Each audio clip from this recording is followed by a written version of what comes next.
মরে গেলাম আমি? না না না না,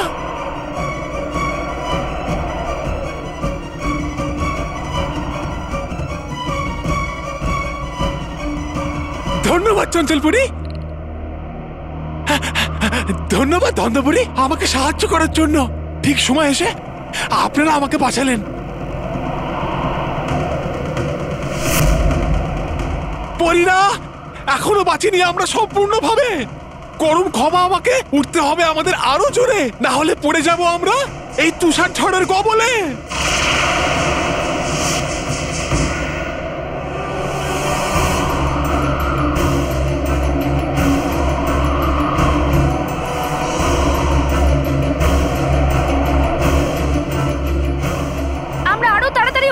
চেষ্টা করে যাচ্ছি ডুবাডুবা এক, কিন্তু বেশি ঠান্ডার জন্য আমাদের পাখা পুরোপুরি খুলছে না, আরো জোরে আমরা উঠতে পারছি না। কিন্তু তুমি চিন্তা করো না ডুবাডুবা এক, আমরা তোমার কোনো ক্ষতি হতে দেব না।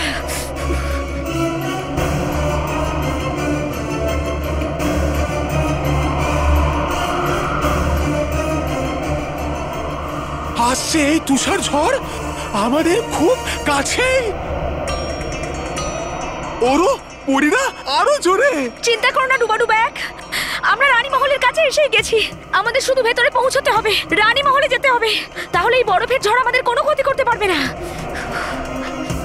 চঞ্চলপুরি, চলো আমাদের পুরো শক্তিকে কাজে লাগাই।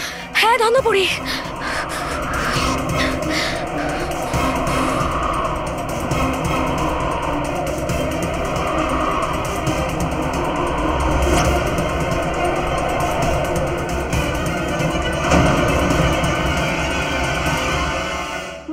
না না না না, একদম না, একদম না, না।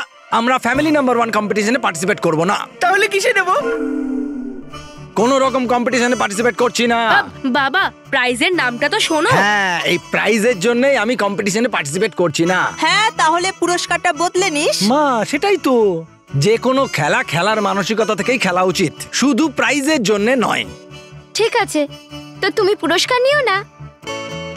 না না মা, পুরস্কারের জন্যই এসব হচ্ছে। দেখলে দেখলে দাদা, এখন দেখিনি, এখন দেখিনি, যখন অংশগ্রহণ করবে তারপর না দেখবে।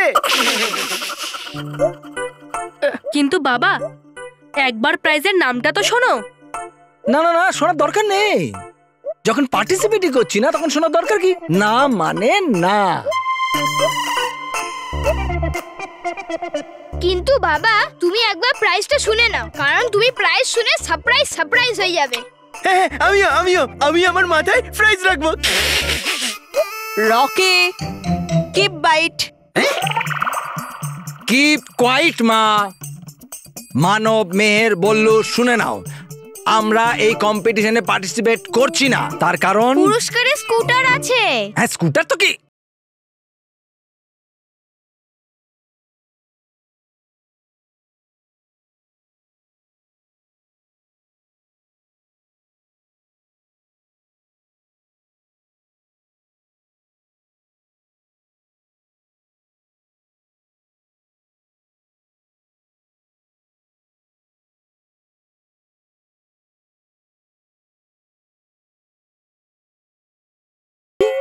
কি যায় আসে বাবা, যখন কম্পিটিশনে পার্টিসিপেটই না করলাম, তাহলে স্কুটারের ব্যাপারেই বা কি ভাববো? হ্যাঁ হ্যাঁ, আমি এক্ষুনি গিয়ে অর্গানাইজার আঙ্কেলকে বলে আসছি যে আমাদের নাম কেটে দাও। হ্যাঁ, পুরস্কারে স্কুটার আছে তো কি? তোমার বাবার সিদ্ধান্ত পাথরের মতো কঠিন, তাই না? হ্যাঁ হ্যাঁ, কিন্তু স্মিতা, আমার মনটা পাথরের নয় না। তাহলে কার দাদা? স্মিতা, আমি কি বলছি, যখন বাচ্চারা এই কম্পিটিশনে পার্টিসিপেট করতে চায় তখন আমাদের ওদের উৎসাহ দেওয়া উচিত, তাই না? হ্যাঁ, ওদের কারেজ, সাহস দেওয়া উচিত, তাই না? না না বাবা, তুমি প্রথমেই ঠিক বলছিলে। পুরস্কারের আর কি আছে, শুধু একটা স্কুটারই তো, তাই না? আর তার জন্য আমরা তোমার আদর্শ, তোমার সিদ্ধান্তের বিরুদ্ধে কি করে যেতে পারি? কিন্তু বাবারা, আমরা সবাই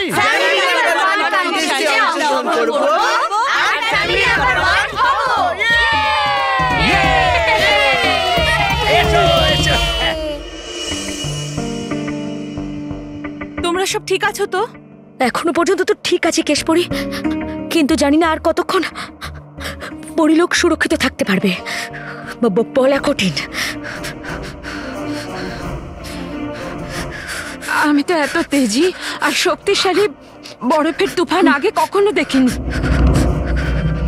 যদি পরীরা একটুও দেরি করে উঠতো তাহলে হয়তো আমরা সবাই হয়ে যেতাম হিমের মূর্তি।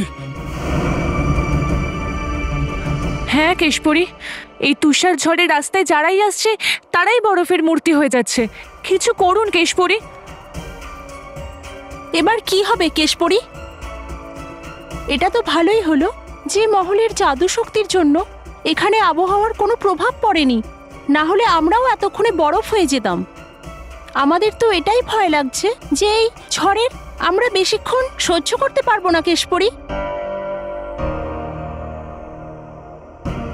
কিন্তু আমরা করবই বা কি? এখন আমাদের কাছে আমাদের জাদু দণ্ডটাও তো নেই। আমি জানি পরীরা, কিন্তু এই তুষার বর্ষণের হাত থেকে বাঁচার জন্য কিছু না কিছু তো ব্যবস্থা করতেই হবে। কিন্তু কি করব, কি করে করব, এটা তো আমিও বুঝে উঠতে পারছি না। কারণ এর আগে আমরা তো এমন পরিস্থিতির সম্মুখীন কোনোদিন হইনি।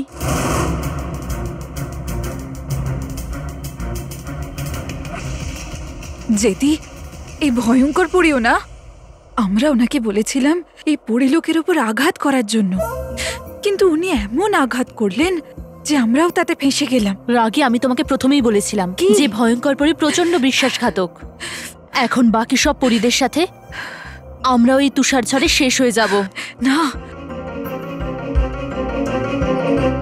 তো গণেশ উৎসবে আপনাদের সকলকে জানাই স্বাগত। আজ থেকে শুরু করতে চলেছি পরিবারের মধ্যে প্রতিযোগিতা, আর বিজয়ী পরিবার পাবে ফ্যামিলি নাম্বার 1 এর খেতাব। আর আমি পাবো স্কুটার।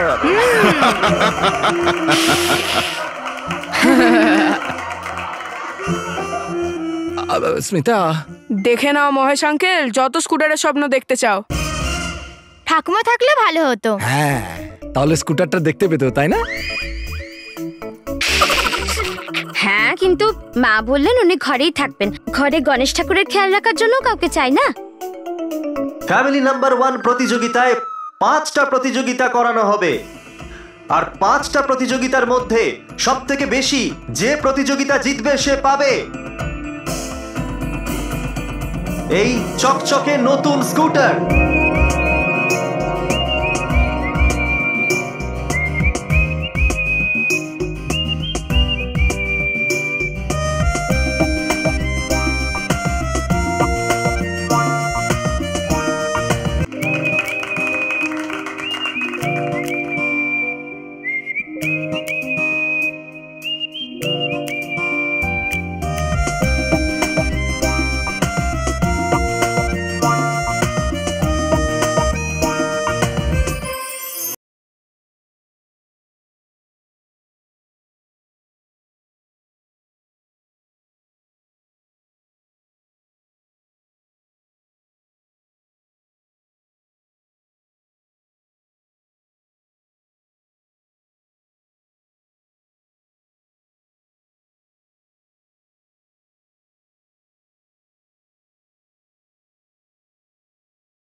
এর উপর।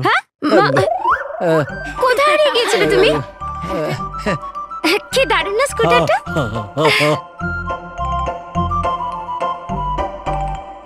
এই ফ্যামিলি নাম্বার 1 প্রতিযোগিতায় অংশগ্রহণকারী 5টা ফ্যামিলির নাম হলো বর্মন ফ্যামিলি, কর্মকার ফ্যামিলি, পাল ফ্যামিলি, দত্ত ফ্যামিলি, ঢালি ফ্যামিলি।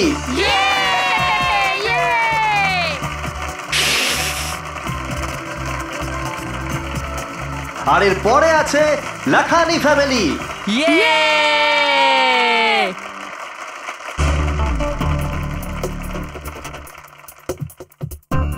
তাহলে চলুন সবার প্রথমে আমি আপনাদের প্রথম খেলা সম্পর্কে বলে দিই। আর আজকের প্রথম প্রতিযোগিতা হলো চামচ লেবুর কম্পিটিশন। সবাইকে চামচের ওপরে রাখা লেবুকে না ফেলে ফিনিশিং লাইনে পৌঁছতে হবে। তাহলে চলুন আপনারা ডিসাইড করে নিন আপনাদের ফ্যামিলি থেকে কে সবার প্রথমে আসবে।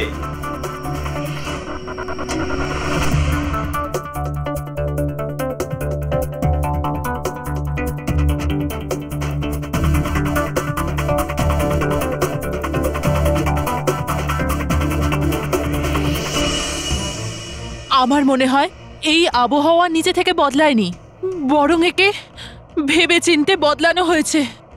কিন্তু এরকমটা কেউ কেন করবে? আর কে? ব্যাপারটা খুব পরিষ্কার ভয়পুরি।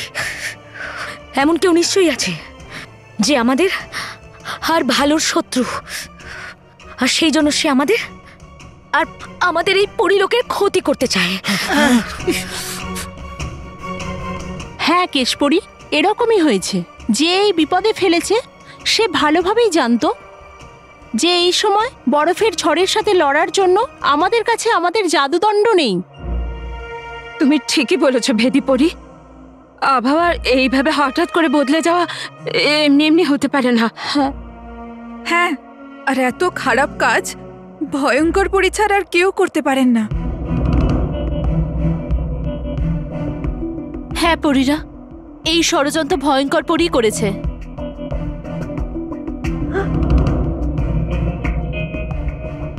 আপনি এত বিশ্বাসের সাথে কি করে বলছেন রাগে জেদি পরি? কারণ গালপরি, এই ঠান্ডা তুষার ঝড় কাল দিক থেকেই আসছে। আর কাল দিক তো ভয়ঙ্কর লোকের দিকেই। তোমাদের ধারণা একেবারেই সঠিক। এই তুষার বর্ষণ নিশ্চয়ই ওই ভয়ঙ্কর পরীরই কাজ হবে। তার মানে বরফের ঝড়ের সাথে তো মোকাবিলা করতেই হবে, সাথে ভয়ঙ্কর পরীর সাথেও লড়তে হবে। কিন্তু আমরা এটা করব কিভাবে? আমাদের জাদুদণ্ড ছাড়া তো আমরা সকলেই শক্তিহীন। হ্যাঁ কেশপরি, আমাদের শীঘ্রই কিছু করতে হবে, না হলে পুরো পরিলোক বরফের তলায় ঢাকা পড়ে যাবে আর আমরা সবাই বরফের মূর্তি হয়ে যাব।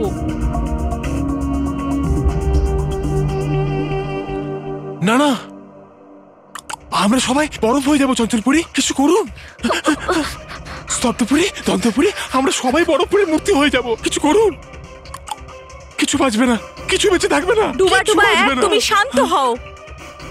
পরীরা, তোমরা দুশ্চিন্তা করো না, আমি আছি তো। আমি এই পরী লোক আর পরীদের কিছু হতে দেব না। আমি এই ভয়ঙ্কর পরীর চালকে কিছুতেই সফল হতে দেব না। আমি এক্ষুনি রানী পরীর সাথে যোগাযোগ করছি এবং তাকে সবকিছু জানাচ্ছি। হ্যাঁ কেশপরি, এটাই ঠিক হবে কেশপরি। হ্যাঁ, আমি এক্ষুনি তার সাথে যোগাযোগ করছি। রানী পরী, রানী পরী, রানী পরী, রানী পরী, রানী পরী, রানী পরী।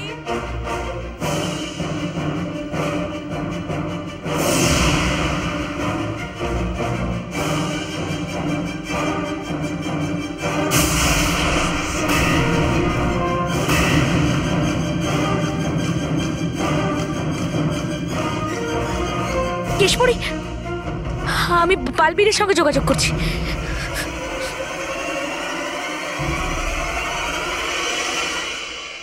বালবীর, বালবীর, বালবীর, বালবীর, বালবীর, বালবীর।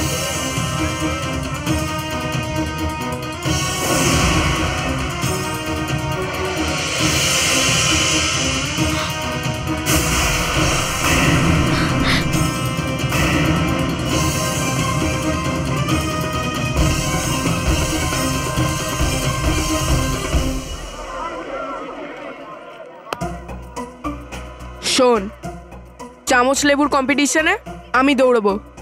বস, তুমি তোমার ওজন সামলাতে পারো না, তুমি চামচের উপর লেবু কি করে সামলাবে? বোকার দল, তোদের দুটো চামচাকে তো আমি সামলাচ্ছি, তাই চামচের ওপর লেবুও আমি সামলে নেব। আর এমনিও আমার চামচ থেকে লেবু নিচে পড়বে না।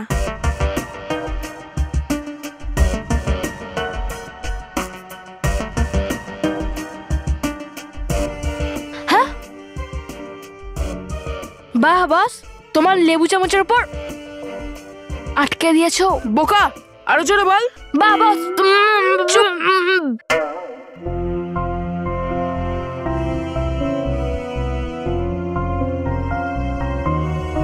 মানব, তুই যা। আমি না না, আমি নয়, আমি তো কত হালকা। চামচের ওপরে লেবুর ভাগটা যদি না নিতে পারি। আরে মানব, চামচে লেবু আছে, তরমুজ নয় যে তুই সামলাতে পারবি না। এক মিনিট মেহের, এখন তুই ডিসাইড কর যে কে যাবে। হ্যাঁ, আমাদের মধ্যে থেকে বল্লু যাবে। হ্যাঁ, আমি হ্যাঁ। আমি না মেহের। বল্লু, আজ তুই প্রুফ করে দে যে তুই লল্লু নয়। মেহের, আমি তো এটা পারি না। আর আমি তো লল্লু। রকি কাকা, বল্লু, আমার তোর উপরে পুরো বিশ্বাস আছে যে তুই এই রেসটা নিশ্চয়ই জিতবি, কারণ তুই সবকিছু সামলিয়ে নিতে পারিস। তাহলে লেবু আর চামচের খেলাটা তো কিছুই না, এটা তো তুই খুব সহজেই জিতে যাবি। বল্লু, তোর বোন এত করে বলছে যখন ওর কথা শোন না। তো ঠিক আছে, যদি তুমি আমাকে এতটাই বিশ্বাস করছো, আমি সম্পূর্ণ চেষ্টা করব যাতে আমি তোমার বিশ্বাসটা না ভাঙি। চল প্র্যাকটিস করে নে। হ্যাঁ।